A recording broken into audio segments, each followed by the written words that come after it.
손흥민 선수가 챔피언십에서 우승한 이후 오늘은 두 번째 영상으로 토트넘의 손흥민과 관련된 모든 소식을 처음으로 여러분께 전해드립니다. 정말 반가운 소식이지만 본격적인 이야기를 시작하기 전에 잠깐 말씀드리자면 유튜브 알고리즘을 잘 활용하지 못해서 늘 조회수가 많지 않습니다. 그래서 영상 도중 구독 요청은 하지 않겠습니다. 대신 좋아요 버튼을 눌러주시고 댓글로 응원해주시면 큰 힘이 됩니다. 이제 본론으로 들어가겠습니다. 손흥민 선수는 오늘 런던으로 출국했습니다. 손흥민이 공항을 통해 런던으로 떠나는 모습이 포착되었고 토트넘 구단은 공식 인스타그램을 통해 1군 선수들이 팀에 복귀했다고 전했습니다. 반더, 벤 비수마포로, 메디슨 등 주요 선수들이 모두 복귀하며 토트넘의 프리시즌이 본격적으로 시작된 것입니다. 그리고 손흥민 선수 역시 출국함으로써 이번 시즌 토트넘에서 펼쳐질 흥미로운 이야기들이 이제 막 시작되려 하고 있습니다. 이후의 자세한 소식은 다음 영상에서 전해드리겠습니다.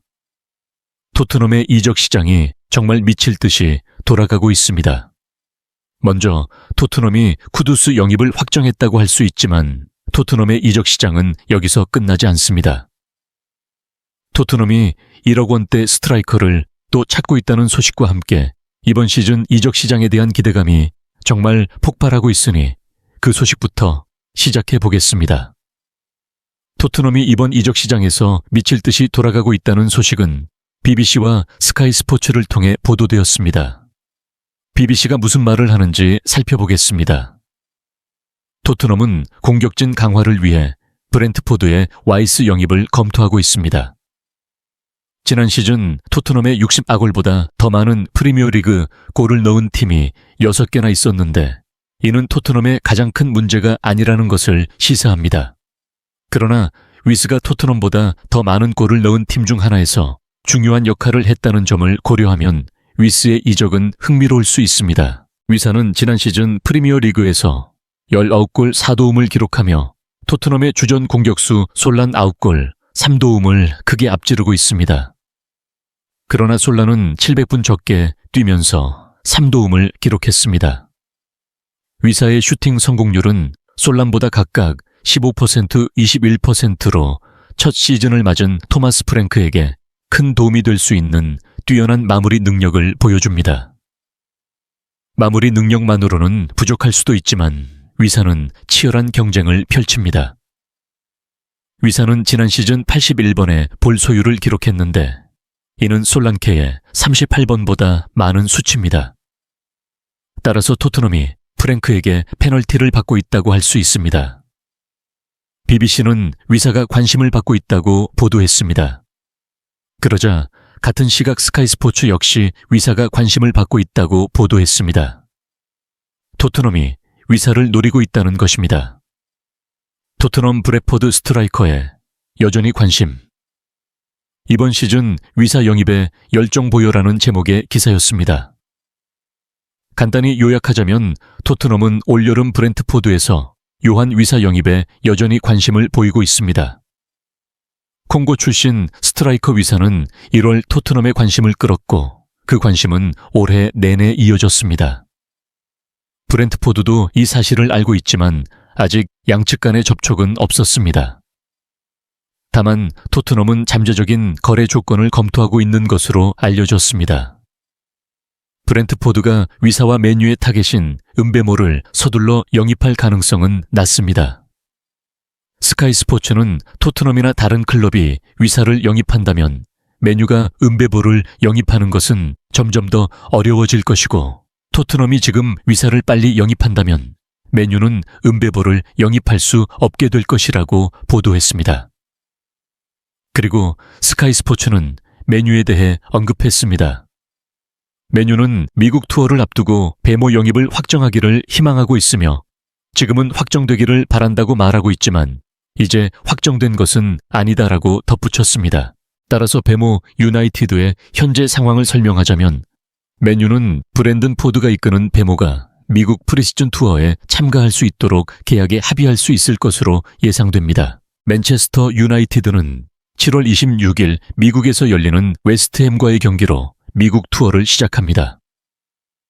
스카이스포츠는 맨체스터 유나이티드 내부에서 협상이 타결될 수 있다는 조심스러운 낙관론이 있으며 내부적으로 다음 단계에 대한 논의가 진행 중이라고 보도했습니다. 하지만 가치평가에는 여전히 차이가 있으며 맨체스터 유나이티드는 브렌트포드가 원하는 총 이적료 500만 파운드와 크게 다르지 않습니다. 다만 브렌트포드가 대부분의 이적료를 선불로 원하기 때문에 은배모 영입은 아직 확정되지 않았으며 개선해야 할 부분들이 있습니다. 스카이스포츠는 토트넘이 지금 위사를 빨리 영입한다면 두 선수를 모두 팔지는 않을 것이기 때문에 맨체스터 유나이티드가 은배모 영입에 실패할 수도 있다고 예측했습니다.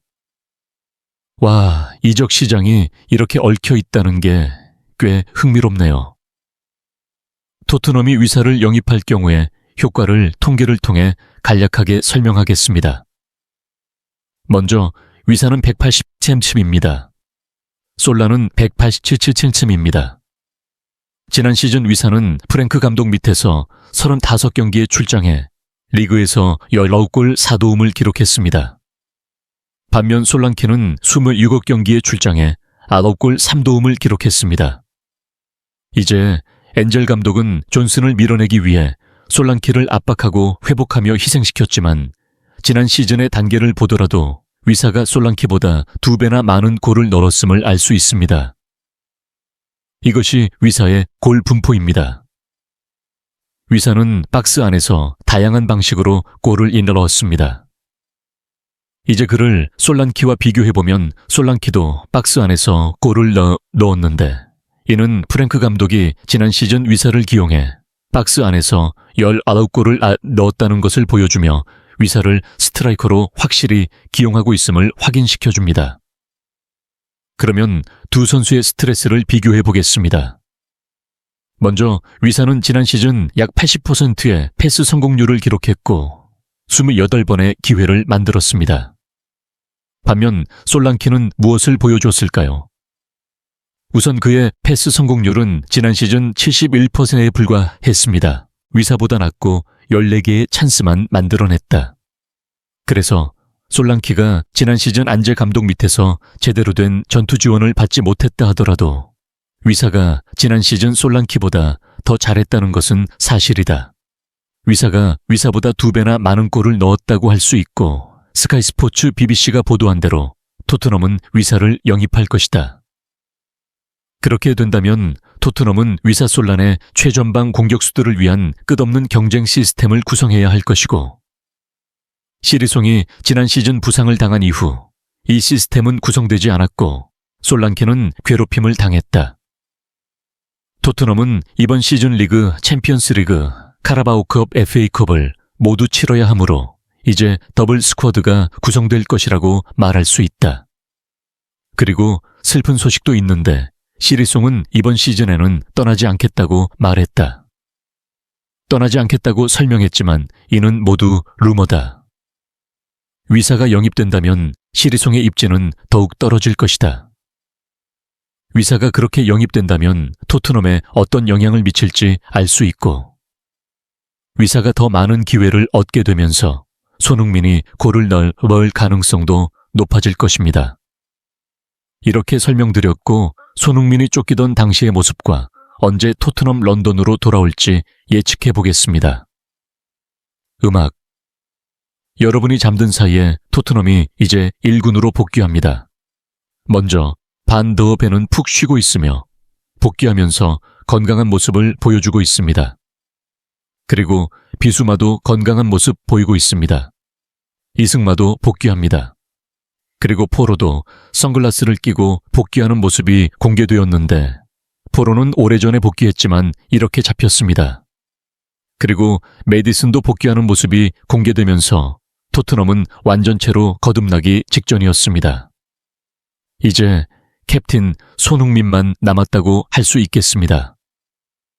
이 상황에서 손흥민은 한국 시간으로 오전 9시 30분 인천공항 여객터미널에 모습을 드러냈습니다. 손흥민 선수가 공항에 이렇게 등장했습니다. 그리고 손흥민 선수는 이렇게 팬들에게 사인을 해주고 마지막 작별 인사를 건넸습니다. 그리고 손흥민 선수는 이렇게 밝은 표정으로 인천을 떠나 런던으로 향했습니다. 손흥민 선수가 한국에서 생일 파티를 하고 즐거운 시간을 보낸 모습이 생생하게 보여 그의 표정이 다시 활기를 띠고 있음을 알 수 있습니다. 이런 상황에서 손흥민은 언제 런던으로 돌아가고 언제 토트넘 팀에 합류할까요? 손흥민이 어떤 항공편을 타고 인천공항에 도착한 후 어떤 항공편을 탈지 검색해 보았습니다. 손흥민은 아마 KH7을 탈 것 같습니다. 인천에서 오전 10시 55분에 출발하는 항공편으로 보통 12시간이 걸립니다. 런던행 국내선입니다. 그러니까 오전 11시에 출발하고 12시간이 걸린다고 가정해 보겠습니다. 그러면 짐을 챙기고 공항을 나설 시간이 있을 겁니다. 손흥민은 오늘 한국 시간으로 오후 11시에 런던에 도착할 것입니다. 그러면 그때쯤이면 영국에서는 현지 시간으로 오후 2시나 3시쯤이 될 겁니다. 그러니까 손흥민은 지금쯤 토트넘 훈련장에 나타날 겁니다. 아니면 솔직히 말해서 집에 가서 좀 쉬고 다음 날 나타날 겁니다. 일찍이라면 손흥민의 토트넘 훈련장 복귀가 내일 아침 공개되거나 손흥민이 영국 시간으로 내일 아침 오후 5시에 나타날 것입니다. 이것이 손흥민의 런던 복귀 예상 일정과 런던에 나타날 시간입니다. 와, 지금 상황이 정말 흥미로운데 손흥민과 프랭크 감독이 아직 만나지 않았습니다. 하지만 손흥민이 이번 시즌 좋은 성적을 거두고 있기 때문에 프랭크 감독의 전술의 핵심을 맡을 가능성이 높습니다. 왜일까요? 제가 영상에서 계속 말했듯이 리빌딩은 처음부터 잘 되지 않습니다. 리빌딩 과정에서 베테랑이 필요하다고 할 수 있는데 이제 PSG는 NDK 감독해서 2년 만에 성공적으로 리빌딩을 마치고 챔피언스리그 우승을 차지했습니다. 이번 시즌 손흥민을 잘 활용한다면 이번 시즌 많은 골을 넣고 완벽한 부활을 보여줄 수 있을 것이라고 생각합니다. 오늘 제가 전해드릴 손흥민의 이탈에 대한 속보입니다. 손흥민 선수가 이번 시즌 골 폭풍을 일으키고 토트넘에서 좋은 대우를 받으며 2년 이상 계약을 연장하거나 아니면 많은 골을 넣고 다른 빅클럽으로 이적하기를 바랍니다. 이것으로 영상을 마무리하겠습니다.